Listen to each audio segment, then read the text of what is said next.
গেল বছর অক্টোবরে দক্ষিণ কোরিয়ার বৈঠকের ৬ মাস পর ফের মুখোমুখি ডোনাল্ড ট্রাম্প ও শি জিনপিং। চিরবৈরী দুই রাষ্ট্রপ্রধানের বৈঠকের ভেন্যু বেইজিংয়ের গ্রেট হল। সকাল 10টায় শুরু হওয়া প্রথম দফার বৈঠকে কি আলোচনা হলো তা এখনই প্রকাশ করা হচ্ছে না। তবে দুই নেতার বক্তব্য থেকে ধারণা করা হচ্ছে মূল আলোচনা শুক্রবারই হবে।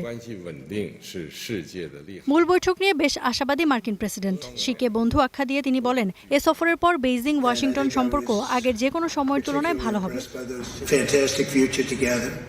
শুক্রবারের আলোচনা নিয়ে খুবই আশাবাদী আমি। কেউ কেউ বলছেন এটি হয়তো ইতিহাসের সবচেয়ে বড় সম্মেলন। বলতে পারি যুক্তরাষ্ট্রের মানুষ এখন অন্য কিছু নিয়ে কথাই বলছে না। শিয়ের সঙ্গে দেখা হওয়াটা সম্মানজনক, তার বন্ধু হতে পারাটাও সম্মানের। চীন ও যুক্তরাষ্ট্রের সম্পর্ক আগের যে কোনো সময় চেয়ে আরও ভালো হবে। বিশ্লেষকরা বলছেন, শিকে ট্রাম্পের এমন বন্ধু বলে অভিহিত করা প্রমাণ করে বিশ্ব রাজনীতিতে চীনের প্রভাব স্বীকার করে নিলেন ট্রাম্প, বিশেষ করে ইরান যুদ্ধ থামাতে বা হরমুজ খুলতে যখন চীনের সহায়তা চাইছেন ট্রাম্প।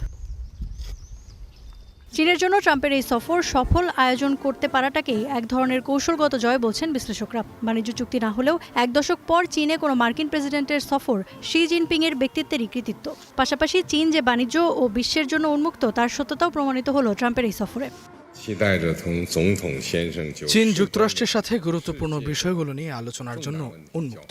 ওয়াশিংটন বেইজিং সম্পর্ক আরও শক্তিশালী করতে যুক্তরাষ্ট্রের সাথে কাজ করতে আগ্রহী আমরা।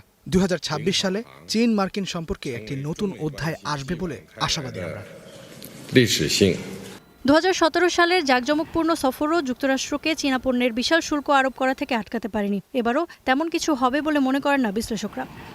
2024 সালে ট্রাম্প আবার প্রেসিডেন্ট পদপ্রার্থী হিসেবে এগিয়ে আসার পর থেকেই চীনা কর্মকর্তারা প্রস্তুতি নিতে শুরু করেন, যার ফলস্বরূপ গেল বছর শুল্ক আরোপের পর চীনই একমাত্র দেশ ছিল যারা পিছু হটেনি। বিশ্লেষকরা বলছেন, এ বৈঠকেও নিশ্চয়ই এই ইস্যুতে আলোচনা করবে দুপক্ষ। চুক্তি হবে কিনা অবশ্যই তা একটি বড় প্রশ্ন। তবে গেল এক বছরে নিঃসন্দেহে আগের চেয়ে অনেক বেশি আত্মবিশ্বাসী হয়েছে বেইজিং। ইফাতিরা, star news.